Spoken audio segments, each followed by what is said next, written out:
Good afternoon.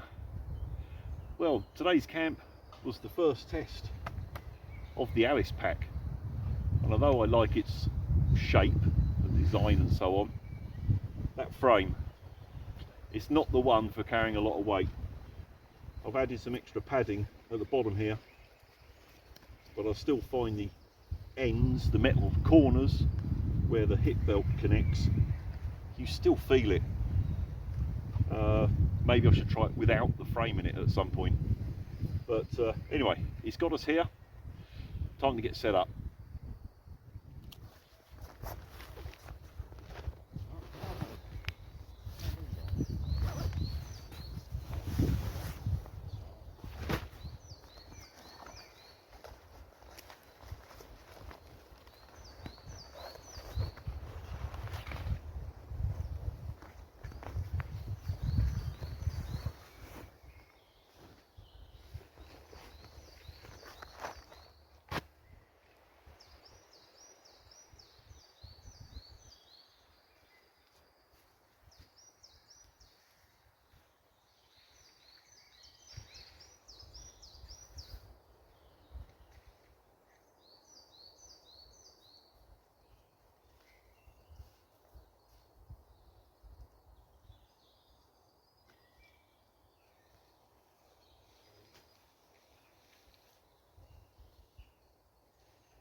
Well, I was going to be flying A-frame, as you can see, but the wind keeps getting up, quite strong, blowing in from behind you.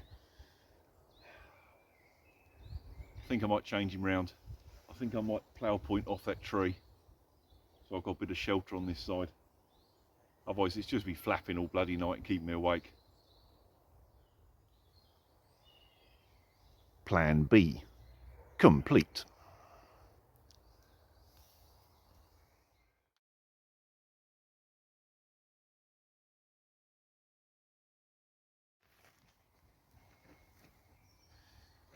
Right, in here today, as I'm on the ground, I've got my cheap plastic tarp, a bit of ground cover.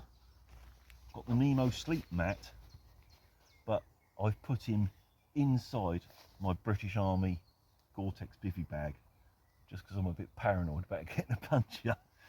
So that's got effectively 2 layers between it and the floor. Got my Miltech bivvy bag, for me to be in. And I've got my down bag and pillow in there.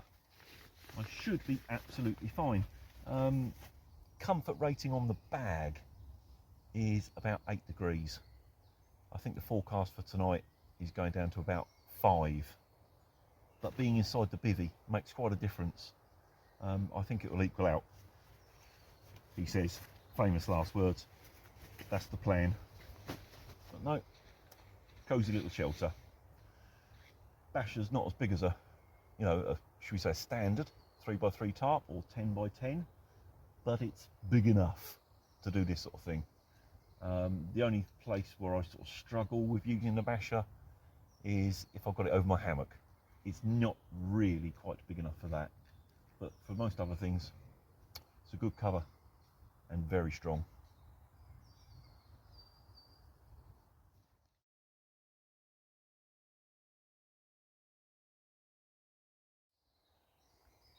Right, the only thing left to do, check the shelter for length. I've compromised it a little bit by raising up that centre section. I've sort of shortened it to gain a bit of height, which is what I want. I didn't want to crawl in and out on the floor, but it does sort of bring the end in slightly.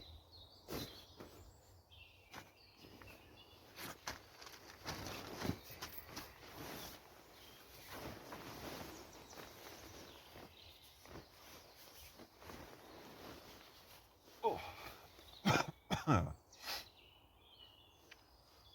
That'd be fine. To the side here, that one's out maybe a foot from head, 2 foot there, point's probably 3 foot away.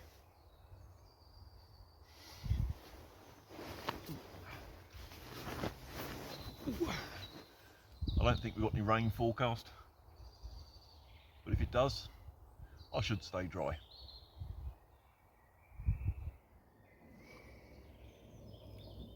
I don't know if people remember this location from when I camped here with Roy.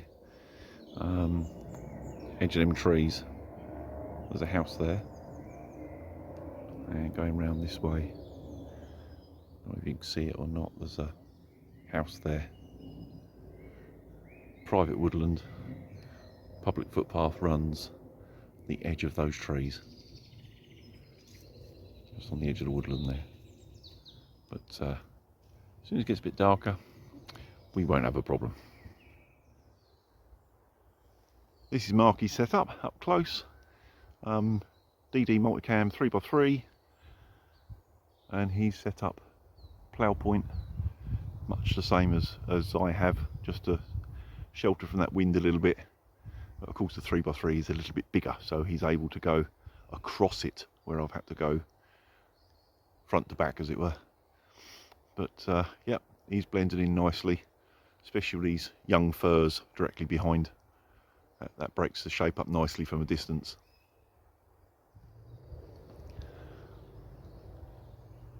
Right, I'm down on the public footpath bit just to see how we're situated from this angle, and I'm not sure whether you'll see us on camera. I can see with a naked eye, but there again I know where I'm looking.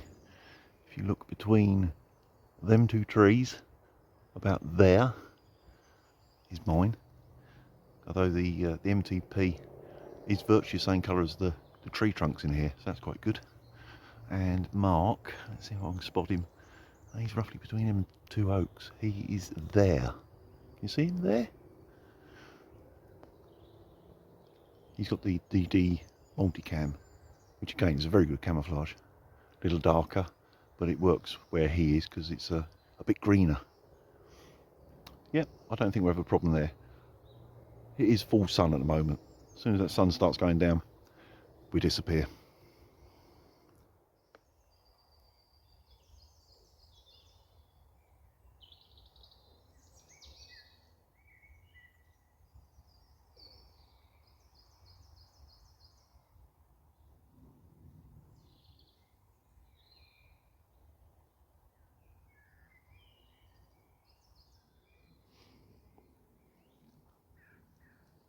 I've just come round the sort of the back side of the camp.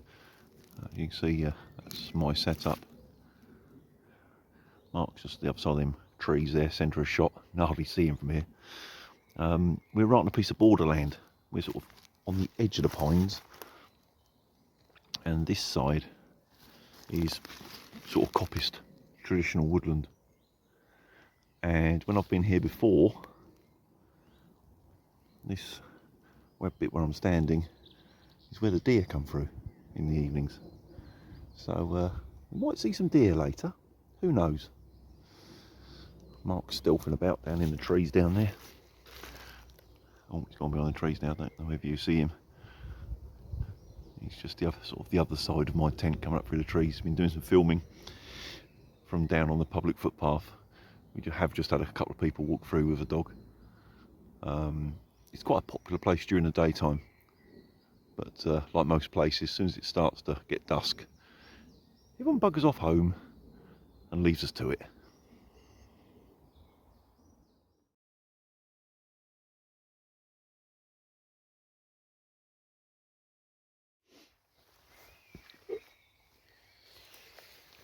Right, the stove for tonight's cooking. I've gone pretty old school. Got an old military stove and some hexi tabs because, you know, I'm only sort of like doing a bit of reheating and making cups of tea and so on, so it doesn't need to be anything fancy, and I just fancied a change, really.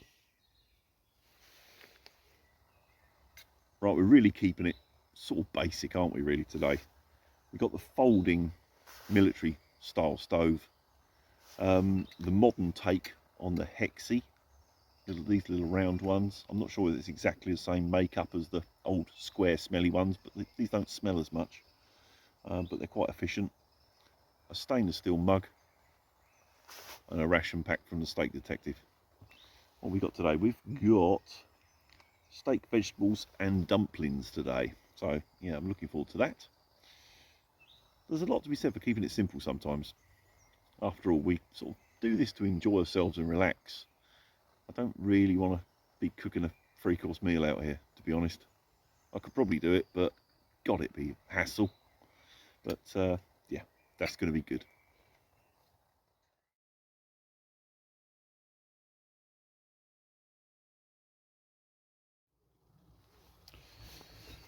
Right, that's dinner heated up.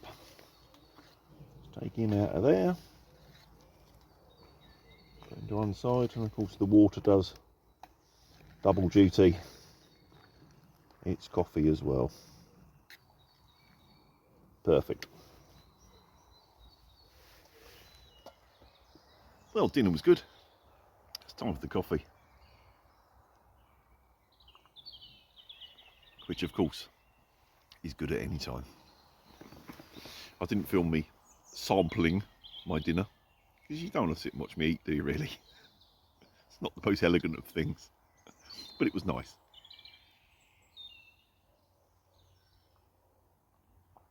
Oh, that coffee did have to stay hot in that, was it Unigear titanium mug. Very good.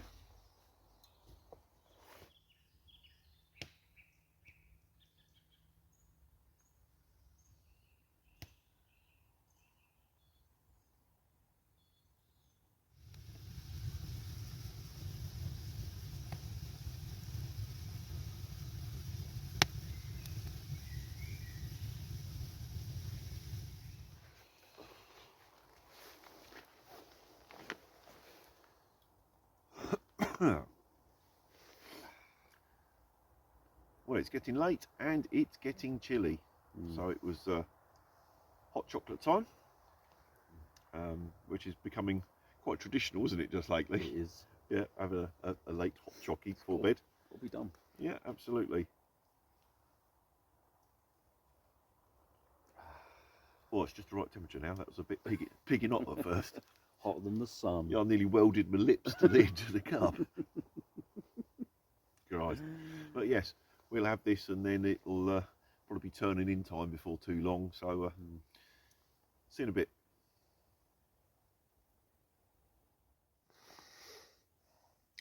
Right, time for bed. Where are we? About 10:30. It's dropped colder than forecast. I may have dropped a ghoulie with my bag choice, but hopefully being inside the bivvy zipped up will make the difference. Worst comes to the worst, I can always put my jacket on. Not ideal, but hey, I won't freeze to death. It just might be a bit chilly. Right, see you in the morning.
Good morning, and it is a good morning. Quite bright, nice sunrise, a little bit of cloud, no rain. Chilly, but that's okay. Not bad at all.